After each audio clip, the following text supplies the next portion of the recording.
like a shark in a shrimp tank. Big fish, small pond in the shrimp tank. When it take a swim. Hey everybody, welcome to the post-show wrap-up of the Shrimp Tank. We're here with my co-host Chris Hanks. I'm Ted Jenkin.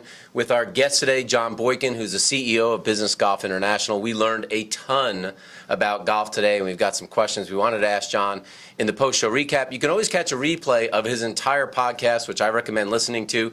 Not only was it great information about business, but there are also some really cool stories in there that if you love golf, you'll just love to hear what we learned today on the Shrimp Tank. Now, John, you mentioned at the end of the broadcast today that golf raises charitably about $4.2 billion with a B.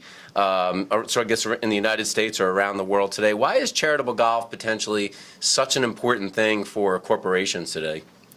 Well, first of all, Ted, it's a great way to raise money for charities because everybody gets interested and enthused in doing it. And it's a great way to network with people. So if you're a corporate entity or even a charity that's thinking about putting on a golf event, you need to add the charitable component to it. It makes everybody feel good about doing it. And that $4.2 billion is, in fact, in the 50 United States annually. Wow. Just in the U.S.? Just in the U.S. About 144,000 charitable golf events are conducted in the 50 United States every calendar year. Now, if you do the math, that's about 29,000 net each event. We do a lot of events that net more than $300,000 for one event. For one event. So that tells you that there's an awful lot of very small events that might net $500, $1,000, $2,000, $5,000. Every dime, though, that goes to a charity is changing somebody's life. So it's a very important component to stick into your thought process if you're thinking about putting on a golf event. And that's one of our specialties, something we can certainly show you how to do. So another thing I thought was interesting that came up on the show, when I started off my first job in corporate America, there was this this feeling that if you didn't know golf or learn golf, you weren't going to do well in the business world. And do deals still get done on the golf course? As I like to say, deals get started on the golf course. I also like to say that it's the accountants and the attorneys that make the deals come true. But yes, deals get started on the golf course because if you want to go learn something about someone's character, their integrity, their style, their demeanor, go play golf with them. You'll learn more about them in 4 or 5 hours than you would if they worked for you or with you for 10 years because everything's a blank canvas and exposed out on the golf course.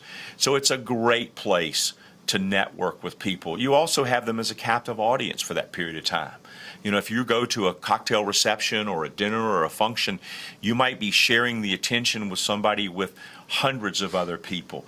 In this particular case, it's really no more than 2 or 3 people if you're in a foursome.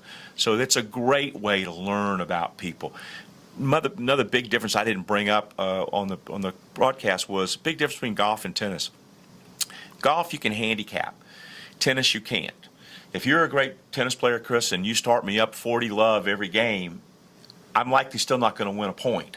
So there's no way to handicap tennis. Also, if you're trying to recruit me as a business client or partner or strategist, slamming a tennis ball down my throat's not exactly going to endear you and I to each other. Golf, if you want to play golf with Jack Nicklaus or Arnold Palmer or Tiger Woods in their heyday, you can get enough handicap strokes to compete with them and not feel bad about it. So there's a much better way to do that, and it makes golf that much easier to put people of all skill levels in the same group. Oh, yes. I would have liked to play with Tiger Woods in his heyday.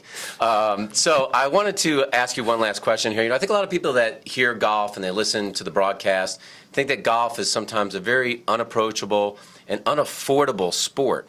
And I know that Business Golf International recently came out with a program where it can be more cost affordable for small companies that may need to do client events or they may have events where they want to bring people together. And I'm curious if you would just share with people today a little bit about how that program works because I think it's really cool, an affordable price.